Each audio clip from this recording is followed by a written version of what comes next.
I had a couple of requests for this story, so I'm going to go ahead and share it. So please share to keep these stories alive.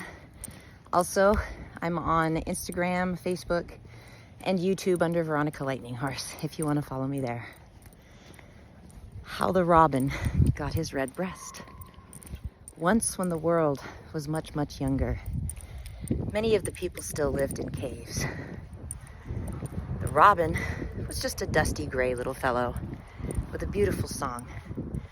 And he loved to greet the people as they would come out of their cave in the morning to greet the sun and say their morning prayers. He would sing them a sweet song of joy for the new day to begin. Then came a winter that seemed to never end. The people had never seen a winter like this before. It was cold and it was dark, and they had not stored enough food nor enough wood to keep themselves fed and warm. It got to the point that they barely had any wood or food left at all. And so they were forced to send many of the young people out, some to go gather wood, for there was nothing left nearby, and some to gather food, whatever they could find. The mothers, the babies, the children, the grandfathers and grandmothers all stayed home in the cave.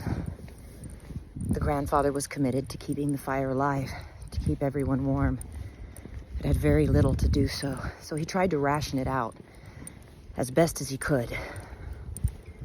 Grandmother would take over during the day. Grandfather would keep the fire alive at night. And this went on for days until there was only just a few wood chips and branches left. And it was cold. The people began to move slower with cold and hunger. The grandfather kept trying to keep the fire alive until one day there was only embers left, and he would have to blow on those embers to keep the fire going, what little heat that poor little fire could emit. They would gather together, cuddling for warmth as close to the fire as they could get at night. But one night, the grandfather, so tired and weak from hunger, fell asleep, and the fire died down. That morning, the robin woke up to sing his happy song to greet the people. Only no people came out of the cave. His heart was seized by fear. He flew into the cave and he saw all the people lying down, frost on their faces and their hair. Oh no, his heart sank. He saw the fire. It was almost completely dead. So he flew to the fire and began beating his wings, giving the fire as much air as he could, trying to keep it alive. And the embers grew warmer. He cried to the people in the cave, wake up, the fire is dying.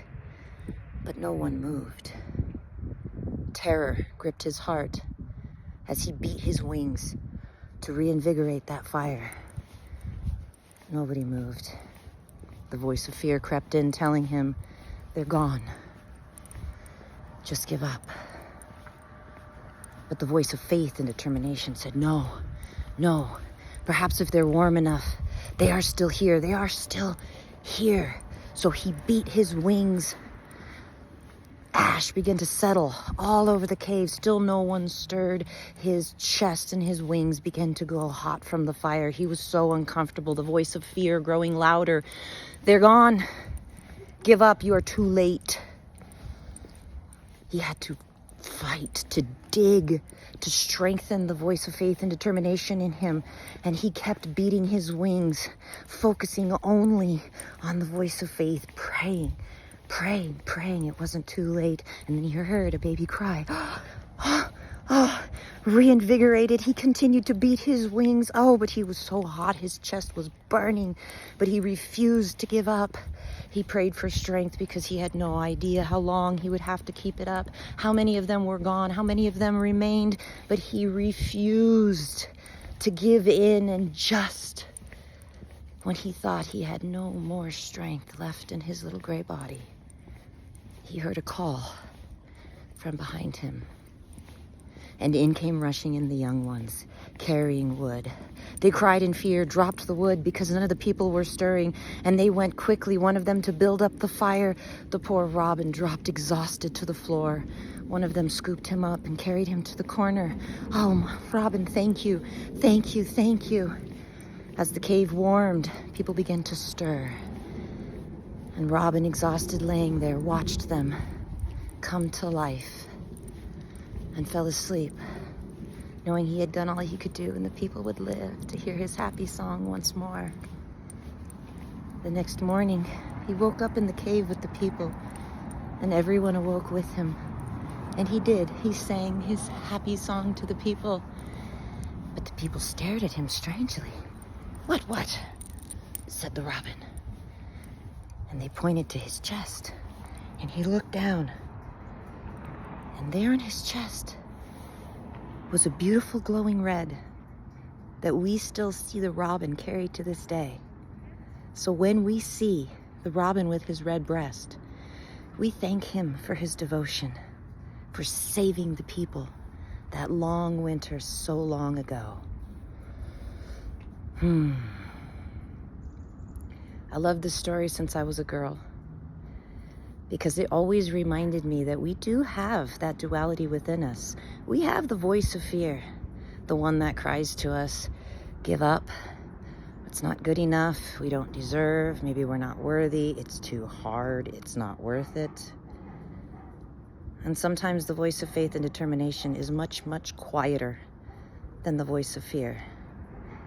But if, like the robin, we tune into that voice, we work at building up the voice of faith and the determination that yes, we can, especially when following our passion, our excitement for doing what we know is good and right in our heart, then that voice can lead us to a place that we may have never expected we could go.